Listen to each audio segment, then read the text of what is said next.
impressionné par le retour aux sources. Ça fait longtemps sur la scène musicale sénégalaise qu'on n'avait pas écouté de telles mélodies, de telles harmonies, de mélanges de genres qui quittent cette musique urbaine qu'on a toujours essayé de faire à Dakar, qu'on a toujours essayé. Ça vient des profondeurs du Sénégal, ça vient des profondeurs du pays. Vous entendez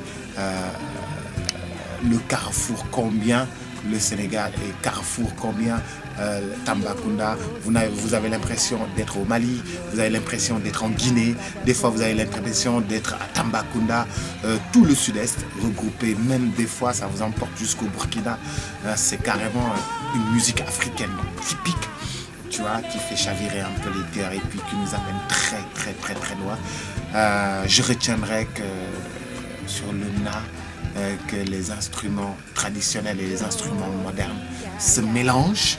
et font que la musique est très belle, la voix est merveilleusement bien posée, mais surtout tout le travail qu'il y a derrière pour écrire les textes, parce qu'elle ne parle jamais Wolof dans le truc, ou peut-être rarement, elle ne parle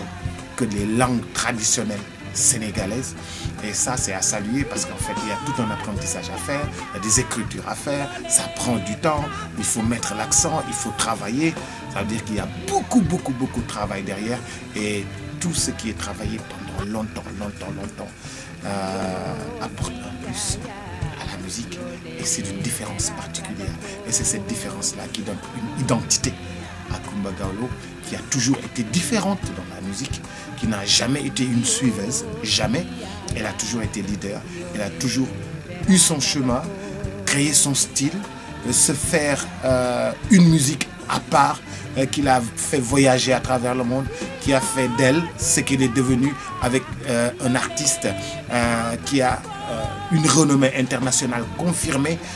partout dans le monde. Je lui tire mon chapeau sur encore cet album, comme on l'avait fait il y a de cela très longtemps, où elle a eu encore des disques d'or, où elle a eu encore à gagner autant de prix pour le Sénégal. Elle fait partie des emblèmes du Sénégal. Elle est toujours sur le drapeau qu'on hisse chaque matin. Coumba Gawlo, c'est la culture, c'est l'enracinement, c'est l'ouverture. Et cet album est carrément un truc africain, comme l'avait fait Mori Kanté dans Yeke Yeke, comme l'avait fait du Bambino, c'est Kuba, comme l'avait fait Salif Keita, comme Oumou Sangaré. Vous êtes retourné aux sources, et pour cela je vous tire mon chapeau, Coumba. waaw album bi neex na ma lool parce que dafa dellu ci tradition yi, dafa dellu ci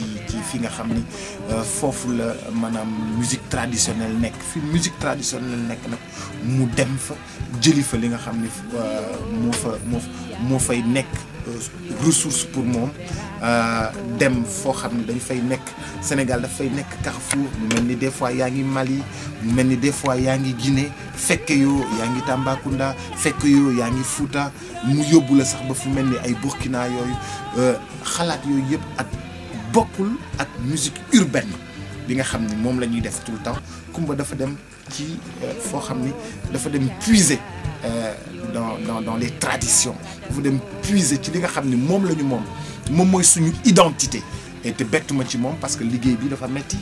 bind bi metti, nga war a teguwaat ci accent yi, nga war a bind, ñaata temps lay jël pour nga bind, parce que waxul benn yoon wolof en fait. Pour la majorité yëpp mi ngi wax langue maanaam dëkk yi nga xam ne fa la demoon. Donc dama ko bëgg a tirer sama chapeau, wax ko ni am na liggéey bu bari bu ci nekk, te liggéey bi parce que nit yi duñu am jot boo dëkkee Ndakaaru doo am jotu liggéey, jël sàcc sa bopp, jël sa temps liggéey, bind, ressourcé wu, inspiré wu, dem seet nit ñi fa ñu nekk ci biir dëkk yi, xool li nga xam ne moom mooy suñu richesse culturelle, nga jëli ko indi ko exposé ko aux yeux du monde. Coumba vraiment comme na nga ko daan defee rek noonu nga ko defee, ndaxte mësoo nekk koo xam ne da ngay topp li nga xam ne moom mooy mouvance bi, dafa mës a nekk koo xam ni dafay indi lu bees, loo xam ni identité la, loo xam ni dañ ko xamee,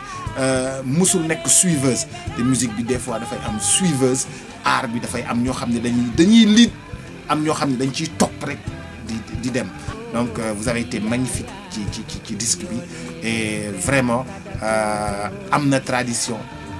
defee nga ko na ko Mori Kanté daan defee na ko Salif Keita daan defee na ko Sékou Bambino daan defee ça c'est une musique africaine authentique pour loolu maa ngi lay tiiral sama chapeau sumil naa la mbaxane la ko wolof yi wax kon Coumba Gawlo macha allah.